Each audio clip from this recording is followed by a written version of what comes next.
And you never will be.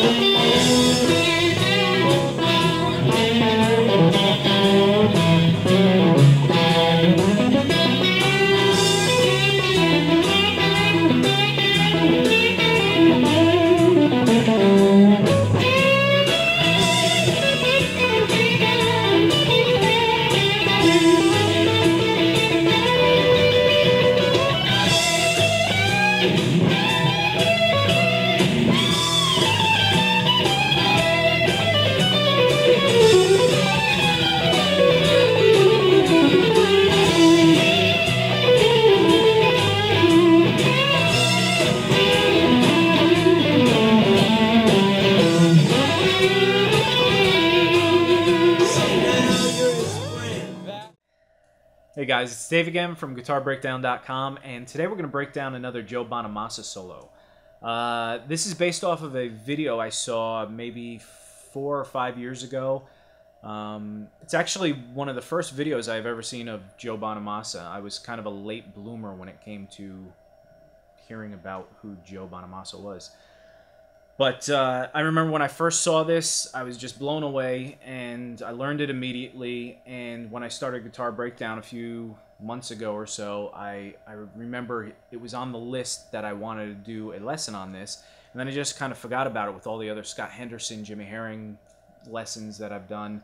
And then it just came up recently. I saw it on my computer, and then I was like, man, I got to do a lesson on this. So anyway, it is an amazing song. I don't know, I may be making things up here, but I think I remember when I first saw this, and I tried to figure out what this was from, because it wasn't from like an album of his or something.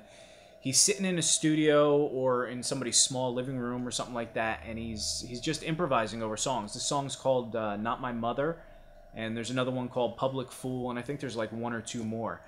And from what I remember finding out, and again, I could have made this up to make myself happy about it, I don't know, was he did a clinic or he did a seminar for a kids music camp or something like that. And these were the songs for that, and so they're kind of quirky, kid-friendly. But being that, they're straight-ahead blues, you know, 1-4-5 blues progression. He doesn't play anything crazy, really. It's all straight-ahead major or minor pentatonic. He plays one cool little chromatic-y kind of lick. But other than that, it's just his tone's amazing, his feel is amazing, his improv's amazing, and he just builds the solo up so well.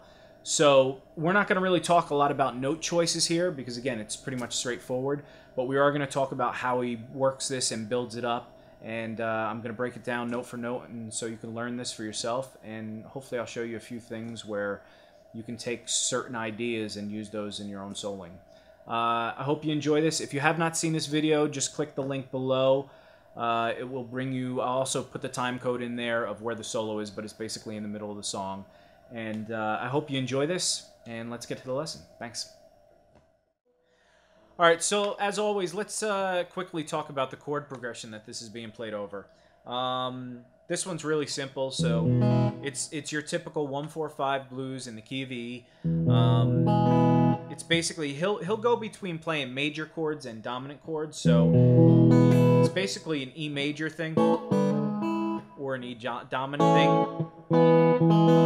So you can either play your major chord or your dominant. Then when you go to the 4 chord, which is A, you can play A major or A dominant, or you can mix the two together. Then it goes back to the E.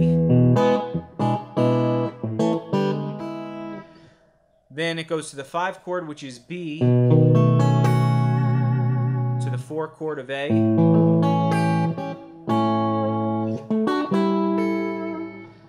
back to E, which is the 1 chord. Okay, so it's very straightforward. There's no tricks in the chord progression. But when he gets into the solo part, he starts with 6 intervals. Now, I play it with my first finger on the G string and my second finger on the E string. but you can also play it with your second finger on the G string and your third finger on the E string. It's just whatever you feel comfortable with. And most of the times I do it with the second finger and third finger. But for this, it just felt more comfortable the other way. So you slide up from your first finger on the first fret of the G string, and you slide that into the second fret of the G string. So, and then you skip the B string and you play the second fret of the E string. So that's where you get that sixth interval.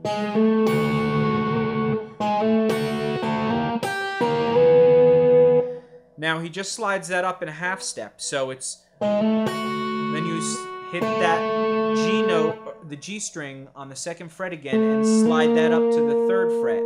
So it's, and then you pluck again the third fret of the E string. So that's, and now you're letting all these notes ring together. So that very last time, from what I heard, he didn't actually pluck that E string on the fourth fret. So you slide up from the first fret to the second fret, then your second fret to your third fret, and then your third fret to the fourth fret. But instead of plucking that fourth fret on the E string, that note just kind of rings from the slid note on the third fret of the E string. So that's, and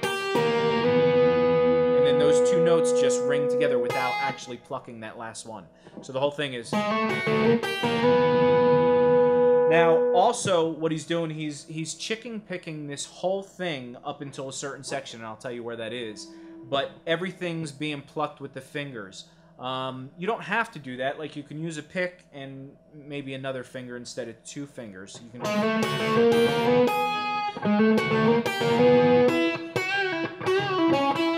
But you could hear that pick if I do, as opposed to chicken picking with it.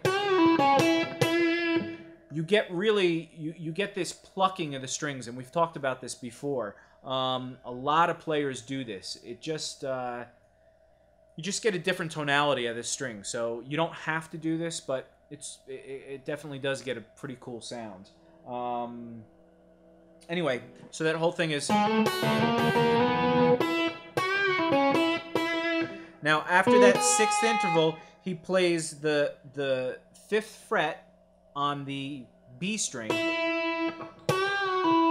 Then he plays the seventh fret on the B string, bends that up and down a half step, and pulls back off to the fifth fret of the B string. So that whole thing is.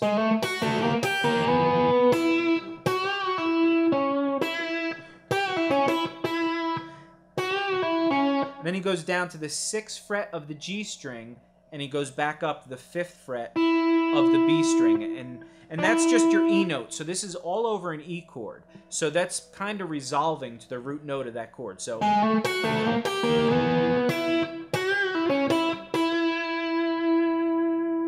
okay, and he adds vibrato when he first gets to that note. Little vibrato there, then and some vibrato there. Then he goes to the next part, which is.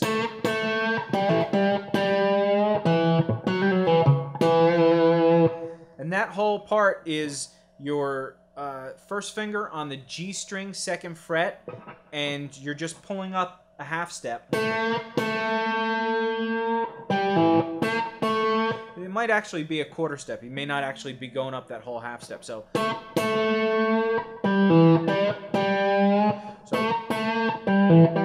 then he pulls off, that's on the G string. Then he pulls off from the fifth fret to the second fret on the D string, and he goes back up to the fifth fret.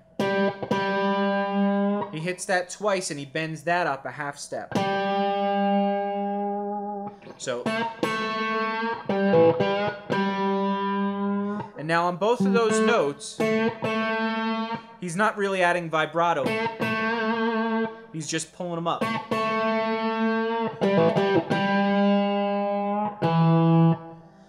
Then he goes back down on the second fret of the D string. So,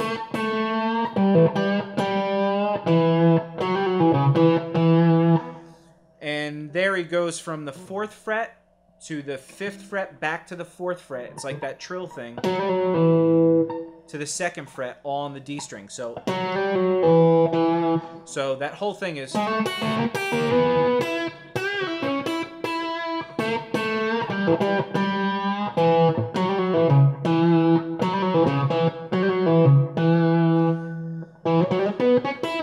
Then he starts walking up a scale, a basic pentatonic scale, with the 1st finger on the 2nd fret of the D string. Then he plays the 3rd finger on the 4th fret of the D string and slides that up to the 6th fret of the D string. So then he plays the 4th and 6th on the G string. Then he plays the 5th on the B string, and the 6th he pivots back down on the G string. So that whole thing is.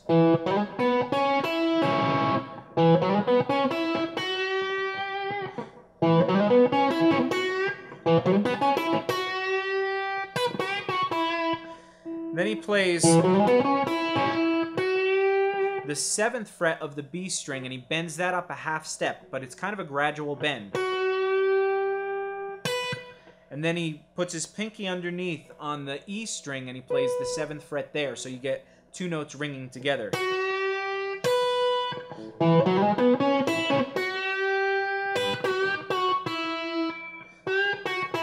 Then he goes back down on the B string, and he bends up and down a half step on the 7th fret. And then he plays the 5th fret on the B string. So that whole thing is.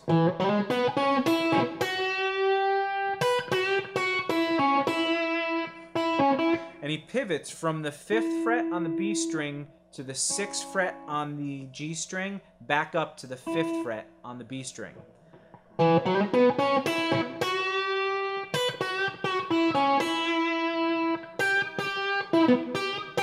Then he goes into this phrase where he repeats 3 times, and the 3rd time he plays one different note, but it's basically the same phrase. So he plays the 8th fret on the B string, and he bends that up a half step, and he does that twice. So, and then he rolls down on the 9th fret of both the G and the D string.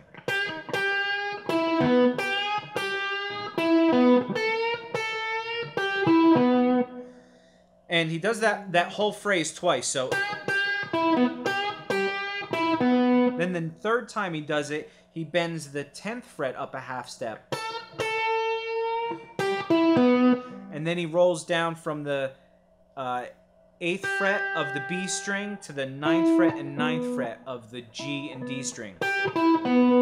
And then he quickly slides up from the 7th fret of the G string to the 9th fret of the G string. So that whole phrase is.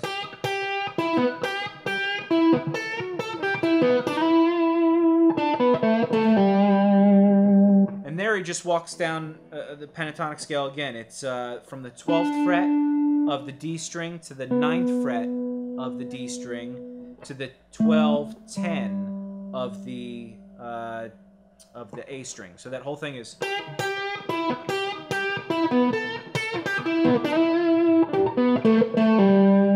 And he bends that last note up a half step. And that's basically your minor 3rd to major 3rd over E.